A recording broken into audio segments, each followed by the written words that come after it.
Okay, everything looked like an illusion. I was cruising down the highway to hell, but my demons told me cool it. Greetings, hello, welcome. So you may or may not have noticed, but I posted a bathing suit haul video a few days ago, which was actually a Rickroll, in which I announced to everyone who saw it that I would be doing my first Q&A video that I've said I would do for quite a while now, and to leave their comments in the comments section, and so that is done now and concluded, and here I am to now do it. So I won't be able to do all of the questions, so if your question doesn't, if I don't get to it, I'm sorry. It's just, I ramble quite a lot, and I would be here for hours if I endeavored to answer all those questions. So I've selected some that I thought would be good for conversation, and we're going to go through them, and they are all essentially personal and philosophical in nature. So I'm going to be answering my patrons' questions first, as that's one of my Patreon benefits. So we will dive right into it. So one of my patrons asked a question, I'm sure a lot of other people were wondering too, was why did you make comments about MGTOW being an example of strong determinism when pretty much the opposite is the truth? I have one acronym for you, which to my knowledge I thought was pretty central to MGTOW, which is awalt, which means all women are like that, and from my understanding that's part of the reason why MGTOW is going their own way, why they're men going their own way. It's the belief that all women are conditioned by biology and by evolution to behave in certain ways and exhibit certain reactions to specific stimuli, and that this cannot be changed, and that all women are like that. I believe even Karen Strawn said that she was like that in one of those videos.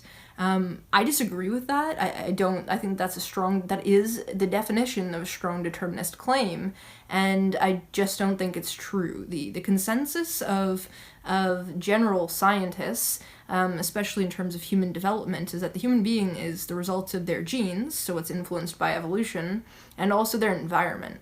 So people are not as simple as being genetically or biologically determined. Or if you want to take Jordan Peterson's view, his, little metaphor is that, human beings are like chess. It's like, yes, certain rules of the game are set, certain processes or certain physiologies and so on and so on. Certain behaviors are set, but within the rules, like that sets the rules of the game. But within that, you're free to choose what moves you're gonna make. Right, so you're free to act in certain ways. You have some degree of free will. So that awalt is why I said that about MGTOW, as well as some other reasons. So feel free to refute that if you think awalt isn't central to MGTOW. Let's hear it. But that is strong determinism. Like literally, I think we just make a new definition for strong determinism and put the example awalt. So next question. So one of my patrons asks, do you indulge yourself in internet meme culture, and what sort of long-term social implications do you think meme culture might have?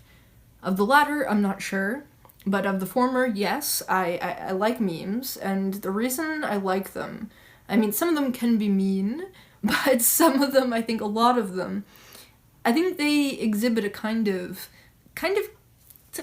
connectedness of people in a certain way, or sort of recognition of the ways in which we're all quite similar. Like particularly those memes that say something like what it's like to do X, and then they show some picture of portraying what it's like to do X, and then you see it and you're like, oh, that's so me. I don't know if you ever felt that way or things like that, and I think it just conveys in that way representations of things that irritate us all, or that we all feel in the same way about it, and I think that serves a connective function. So for that reason, I like those kinds of memes, and then also, some of them are just really funny. Okay, so one of the next questions from one of my patrons, the phrasing of this question really confuses me. I'm hoping you're going to know who you are once I say it, because I'm going to rephrase it and ask it what I think you might be asking me. And I think this person is asking me is, should we put a limit to research onto things pertaining to group identities and behaviors? So for example, what is the point of doing genetic research into the differences of the races? Should we do that? Or should that not be something we should, impart on or begin doing? And Well, coincidentally, I was watching the Rubin Report a couple days ago, sometime in the recent past, and Steven Pinker was on there, and he basically they got into the same topic, and his answer was, well, the problem with that kind of research is, what's the point? Like, once, you don't know what you're going to find out, but once you find it out, you sort of lose control over what's done with it, right? And you don't know if you're going to find something good, and you don't know if you're going to find something bad, and the precise problem is that you don't know until you do it, and then once it's done, it's done. And you don't know how it's going to be implied, or, I don't know. I don't know the answer to that question. I'm not going to pretend I do. But I think that there should definitely be, social discourse about it, and arguing and debating about it to understand it, the idea more, what could happen from it, what the purpose would be. But I think I don't think it's a bad idea. My initial thing is I don't know. Would have to see. My fear is just what could come from it. Okay, next question. Oh wait, another patron asked about my tattoos, about meanings behind them, and a lot of other people asked that too. And I'm sorry, but I'm gonna pass on that. I don't discuss my tattoos with people. Maybe some people get tattoos because they like to be like, oh yeah, look at this sick tattoo, it has so much meaning to me. No. Even people that I'm relatively friendly with, I just don't feel comfortable. Very personal, just for me, just for my eyes. That's all there is to that. So I'm sorry to my patron, but I cannot do that for you. Okay. Where did you learn all of the philosophy you talk about on your channel? And what books would you recommend to someone getting started in philosophy? I have an undergraduate degree in philosophy, honors BA, so that's where I learned about philosophy. And in terms of books I would recommend to someone interested in philosophy, I would probably recommend the book The Great Conversation by Norman Melchert. It's basically a survey overview of the main thinkers of philosophy in a textbook, and in it he gives excerpts from the different main works of main philosophers and helps you analyze them, bring out concepts that you need to know for getting into philosophy, and has like discussion questions and fun stuff like that. And I think that's the best approach to learning philosophy, is first going to a survey book, because then not only do you have a basis laid for you, you have some concrete understanding of an overview of the discipline, you also have a sort of point from which you'll be able to know what kinds of philosophy or what thinkers you're most drawn to, and then you can use that as your start-off point to, jump into the world. So, yes. How did you find the love for philosophy? Honestly, I was always a really weird kid. I was a weird kid, I was a weird teenager, I'm a weird person now. And I've always, to be honest with you, I was always a very depressed kid too. I had a lot of anxiety issues when I was younger and stuff like that, a lot of general pointlessness to everything. And philosophy for me just kind of filled the void a bit, just made life a little less pointless. So it's not very well, no, that is a positive answer. It's still pointless, but it's less there's more examining of the pointless rather than just, becoming engrossed by nihilism or something of that nature. Just bonded with it in a way that I just never bonded with anything before. So what drew you to Stoicism? So in line with that, as I said, I had a lot of issues with depression and anxiety when I was younger, and I dealt with a lot of stuff, and I had a lot of really terrible experiences. I let myself suffer a great deal at the hands of other people, and Stoicism is just kind of a part of me. Or I guess the reason I was drawn to it is it presented something I always sort of latently realized about my situation, about how to deal with things, and sort of gave me a guide to actually enact it in a very structured and concrete way. So, yeah. Is there any point to arguing with someone who doesn't share the same axioms as you? So the same sort of fundamental tenets. absolutely. Argue those fundamental basic points about which you disagree, so that if you disagree on like a plethora of stuff, the best way to discern it all is get down to the bottom of it, figure out what fundamental levels you disagree on, debate about it, and then see if you can build upwards from there. Sometimes you can't do that with people, sometimes it just doesn't work, or you just disagree too much, but I think the least you can do is understand each other, and at least find a way that you can coexist without treading on each other. So yes, absolutely argue with people that you don't share the same axioms with, but do it in a cordial way. Question, is Stoicism only a self-induced delusional state of mind? Well, in line with that previous question, I think it depends on what your fundamental axioms are. Like, what do you think about the world? Like, if you're someone who firmly believes, for example, which you could very well believe and be justified in believing, I don't see why not, that, for example, like, emotions are essential, that we shouldn't try to manipulate them in any way or control them in any way, but just let them serve their function. So someone who thinks like that would probably think that Stoicism is delusional. I, however, don't accept that. I think that emotions are useful, beneficial, yes, of course, and should be utilized and channeled, but I think Stoicism is the way to understand your role in your emotions better and to give you a tool to be able to control them better, especially when they make you dysfunctional or not productive or not content, specifically not content. When they are a hindrance to you being content in your life. So it depends. That would be a great thing to have a debate with someone about, though, rather than just, this internal monologue. If your life depended on practicing a religion, what would that be and why? My answer is Buddhism. Buddhism is the only semi-rational religion to me, unless you read the other religions allegorically and not fundamentalist or literally. So Buddhism is very much like Stoicism. The only thing I'd really firmly reject on Buddhism is reincarnation. No. No. We're not going into the depths of metaphysics. No. But the why is because it teaches, like I said, it teaches very similar things to Stoicism, but learning how to live your life and being content in your life without being so attached to things that it causes you suffering, because essentially Buddhism believes that suffering, or rather attachment, is at the root of all suffering, that one suffers only because they are attached to things that they lose. So they combat that by the understanding that, for example, all of life is temporary and therefore it resembles more of an illusion than an actuality. And so they sort of, again, just like Stoicism, harness their understanding in such a way as to mitigate suffering. And so I feel like these ideas like Stoicism and Buddhism are probably a lot more attractive to people who have suffered a lot.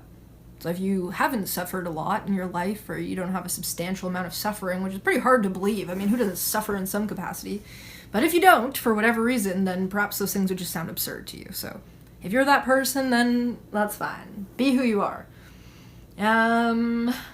What is your thoughts on the pros and cons of social media use? Well, I mean, I think those are pretty basic. Not that your question is basic, but that I think we all know the pros and cons. That we portray ourselves sometimes too positively. Some people sometimes portray only their most positive, parts of their lives on social media. And that in turn maybe presents a skewed perception of who they are to other people. Maybe makes other people feel bad. I think that's the narrative I hear most about social media. But I don't think it's that bad, to be honest with you. When I think about it, I think social media is great. I think it's excellent. I think it's wonderful that we right now are connecting only by virtue of social media, and that this is made possible for tons of people around the world in all kinds of different capacities, and gives people access to information and knowledge. And even I had some words for Tinder and things like that in my relationship conundrum video, but I even think things like that, although they bring up risks, they also have benefits, right? Like people who maybe you don't get a chance to get around much. Like, not in a sexual, well, yes, but maybe better wording. Maybe you live your life. Maybe you're older. Maybe you go to work, or you don't have a lot of opportunities to meet new people. And now, by virtue of a click of a button, the swipe of a finger, yes, you do. You can reach out for others. It can makes the world more accessible to you. But that, of course, comes with negatives. But I think at the fundamental level, I'd rather have it than not have it, and therefore, I see more good than bad. How to get out of nihilism? That's a question only you can answer. No, I'm kind of kidding. What that question's really asking is, how do you get out of meaninglessness? And I think the only answer to that is to either accept meaninglessness and make the best of it, or to find a meaning in something. I mean, find something to attach yourself to. But I don't think nihilism is a great position, at least in the sense of the nothing matters portion of it, because like it's a deep, rich, you go into a lot of stuff about nihilism. I'm just touching on it superficially in this comment, but I think that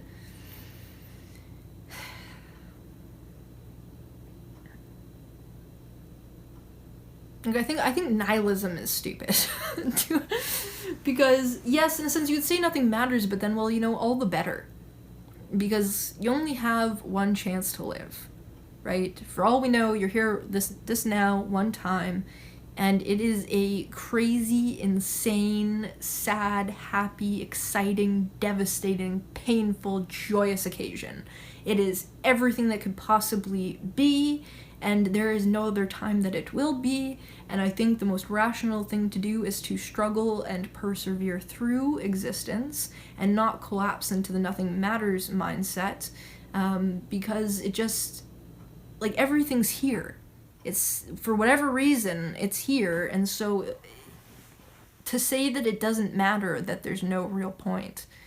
The point, rather, is to create a point while you're here, or to, I don't know, I think authentically, if you're in a state of nihilism, I think it's up to you to drag yourself out of it. I don't think other people can convince you to do things. I think you're the one who either agrees or disagrees and then acts on that basis. So I don't know. I just think you need to, I don't know.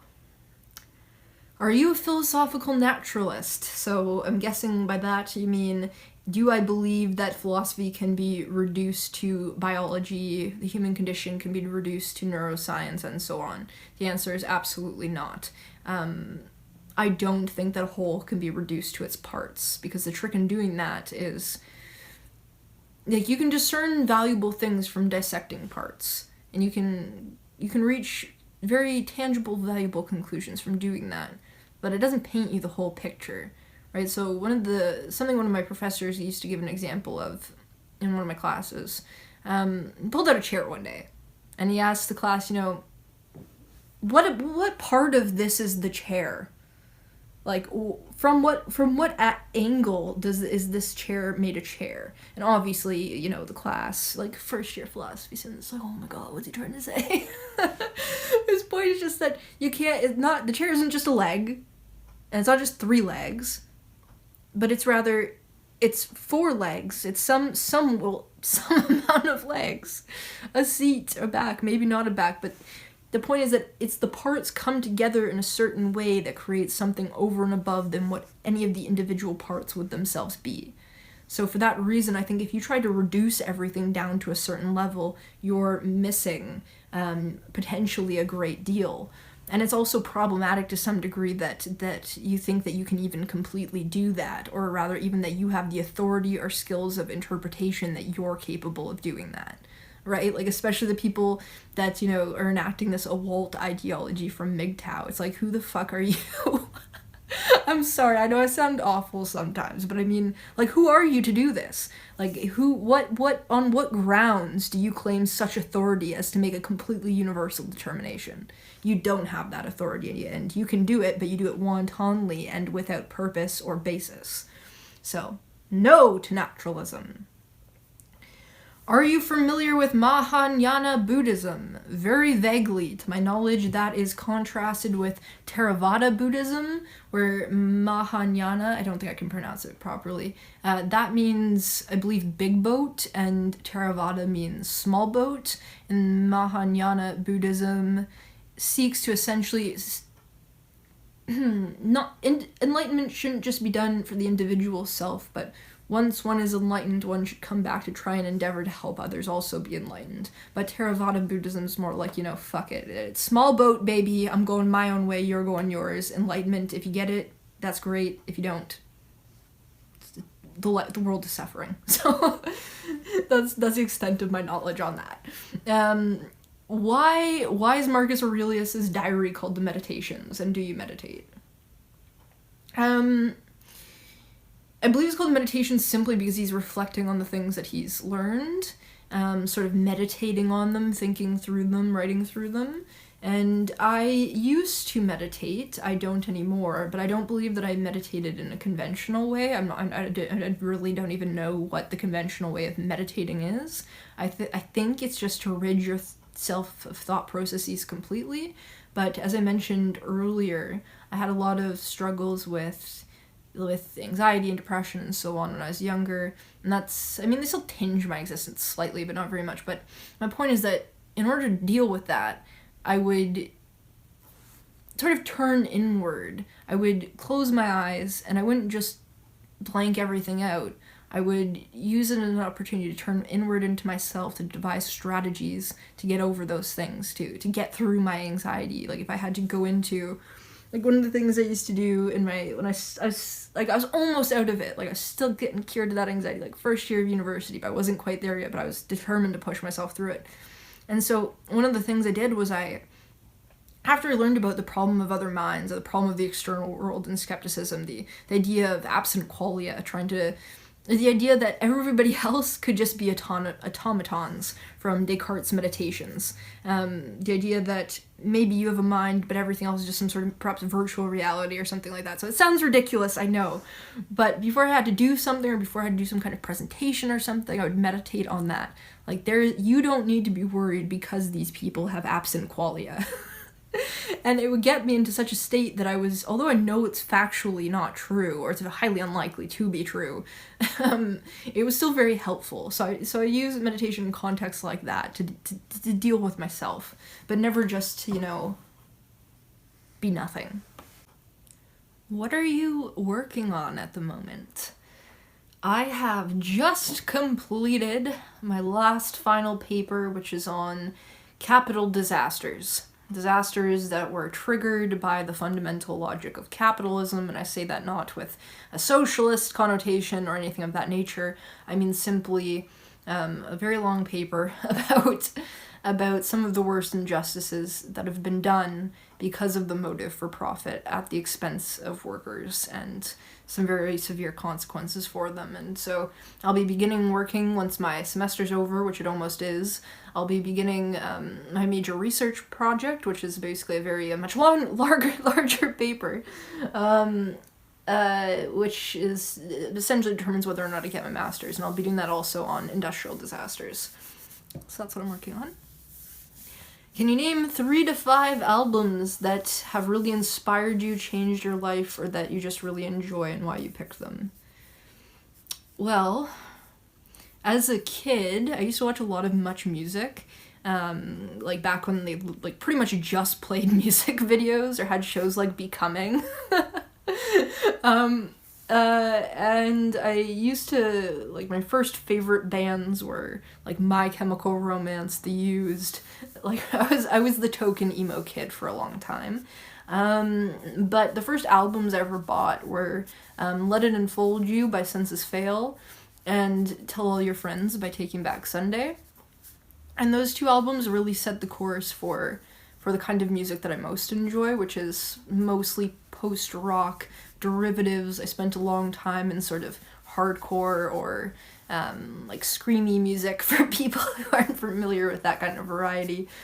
And so those two albums sort of paved the way for those two paths, but I also really enjoy shoegaze quite a bit and lo-fi music, and particularly I really like emo rap derivatives, like sort of like Lil Peep, for example. I absolutely adore Lil Peep, and I was fortunate enough to get to see him in concert before he died. So yes, okay, so other albums, ooh, I'm not sure, like other than that, like those are my two like ground base 13 years old, set the way for everything else, but since then I'd probably say the album River Runs Red by Life of Agony is like a staple. It's just like to me one of the greatest albums that I've ever heard. That's 3, so I'll leave it at that. This one's kind of funny. If your philosophy would take the world by storm, what would it be called? Alphism. I'm not sure I have a philosophy, like one specific one, but yeah. Do you like Eastern philosophy? Yes, absolutely. I love Indian philosophy. I like Asian philosophy, but I'm definitely more partial to Indian philosophy, like Buddhism and Hinduism. I think is really cool on allegorical readings of it. It's really funny because they're like polar opposites to each other. Like, right, one of the fundamental things about Hinduism is the term Atman, or self. And then one of the fundamental things of Buddhism is anatta, which is no self. So they're sort of like polar opposites, whereas Buddhism says that the self is an illusion, it doesn't exist. Hinduism, at least on the interpretations I've read when I took a course in Eastern philosophy, says that the self is all pervasive, that everything is a manifestation of the same self. And so I really like both of those, but I lean towards the Buddhism. And this one's interesting too. So somebody asked me, is your ring finger longer than your index finger? And supposedly, I researched a little bit about this, so why the hell this person's asking me this question. And it is believed, from what I understand, this science is not completely settled, that those who are exposed to higher levels of testosterone in the womb have longer ring fingers than index fingers. And the answer is yes. My ring finger is longer than my pointer finger. Ring finger, index. I never call it index. I call it pointer. But only if you look at it this way. If you turn it this way, then it appears that this one's larger. My pointer finger. So which way is the true way? I don't know.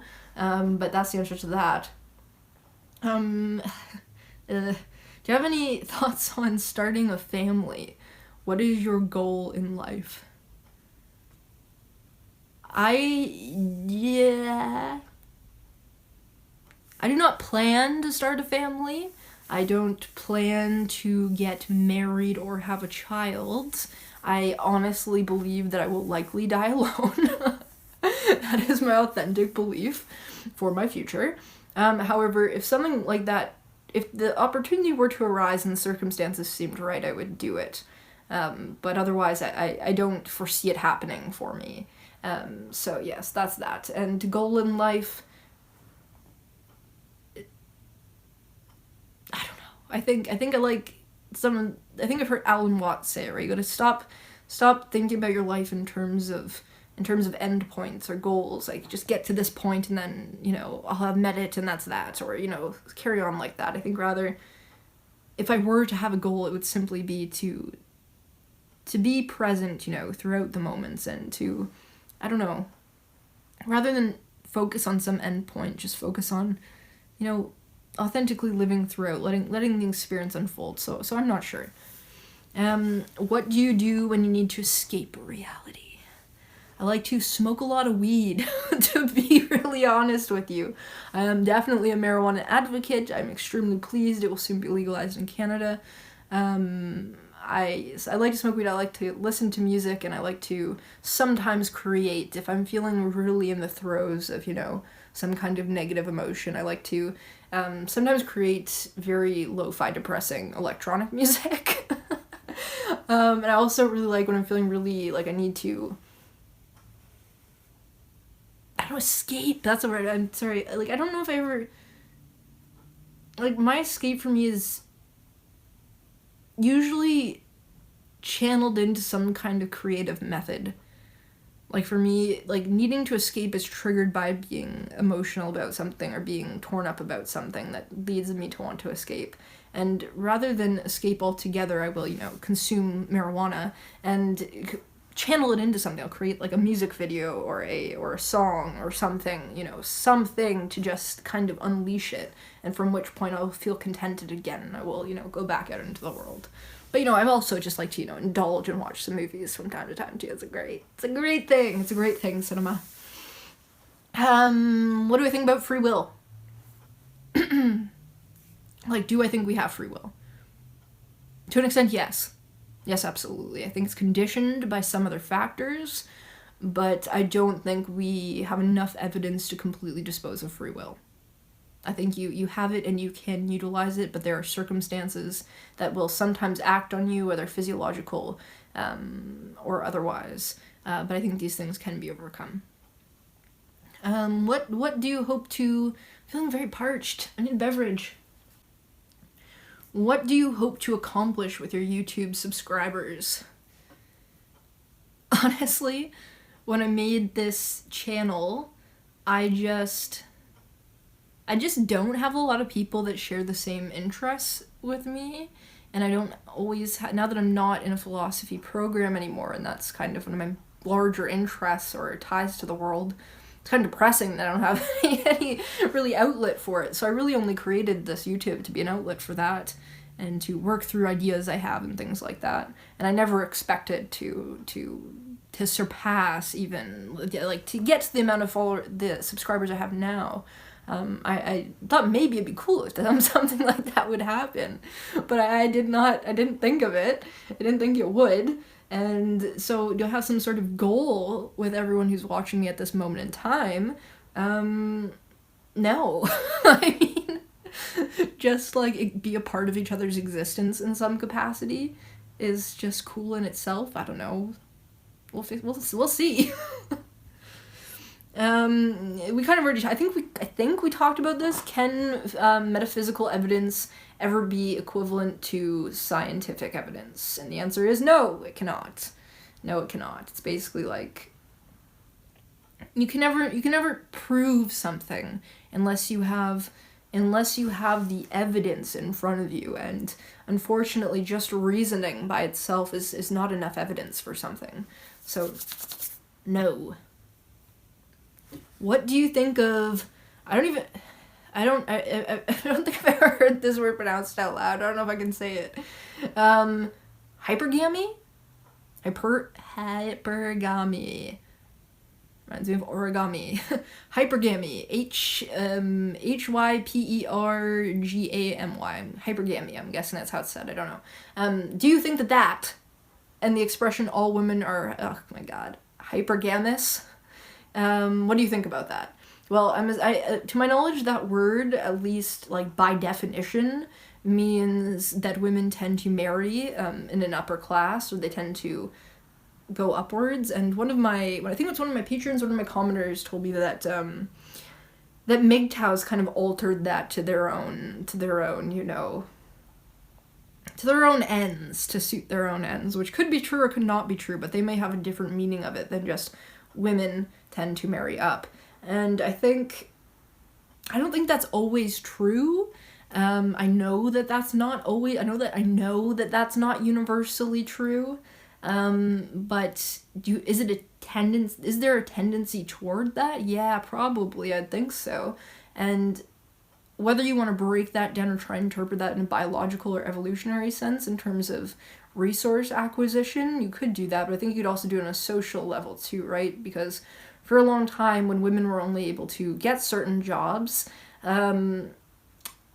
they're a big part of how they could live was dependent on the man. So I think that sort of puts men in a sort of commodified position to some extent, where women seek them more as objects, or could theoretically, or did in the past, or may some degree still, see them as, a provider. And so therefore, the more one has, the better.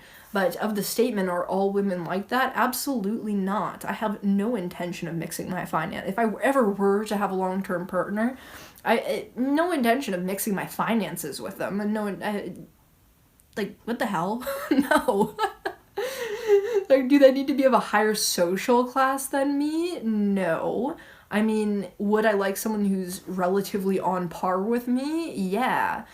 Someone who can at least at a bare minimum provide for themselves? Yeah. But to have a lot, or to have would someone having a lot of resources be more attractive to me than someone who doesn't have as many resources, but who I probably like more? Obviously, I'm going to go with the person I like more. But actually, one thing I saw about this that was super depressing, so there's this YouTube channel, check it out, I might even link it down below, called The Life of Jack, and it's basically this kid that goes around drunk interviewing people, and he went to do some drunk interviews, and he was asking girls whether they wanted a big dick or a big wallet, which one they'd choose. And the vast majority of them chose the big wallet. I was never been so surprised in my life. So it's very possible that I am not an accurate depiction of most women. Apparently there are lots of drunk ladies who prefer the big wallet, so I don't know, but whether it's universally true, absolutely not, because I'm sitting here before you and I'm telling you, no. No. Arbitrary. Okay, so two questions left. This question, the way it's phrased is really confusing, but I think what they're asking me is people tend, some leftists, some far leftists, will use Foucault as a defense of their own position and a rebel against other positions. So Foucault's position about the discursive formation of knowledge is that knowledge is sort of time-dependent, era-dependent. It's constructed and given circumstances by the authorities of certain matters and so on. And so modern leftists will say, okay, yes, we've deconstructed everything and we know all there is to know about how these things work and now therefore we're above it. But they don't realize that they're just in Foucault's language, or from Foucault's perspective, they're just another manifestation of the discursive historical formations of knowledge over time. That is, that they're just another arbitrary authority trying to dictate the way things are and devise new language and so on and so forth according to their dictionary and according to their ideology. So what I think this person's asking me is, why is there that difference? And the difference is they don't realize that they're victim to the process. And I think Foucault would say that too. I don't think Foucault would take up a radical position. Actually, I took a course on Foucault this semester just because I had an elective, so I was like, why the hell not? Let's do it. And I asked the professor that, and he did not. He was not with the SJW phenomenon. He did not believe that Foucault would endorse that. He would say they are just another manifestation of a continual process, and they in turn will eventually be made arbitrary, just as all that has been before has been made arbitrary in a continual cycle of being and becoming, if we want to put it in Heideggerian terms. Okay, so last question. This one's a banger. If you had to choose, would you have voted for Hillary Clinton or Donald Trump? Well, I wouldn't have voted for Hillary Clinton. So, that's all for now.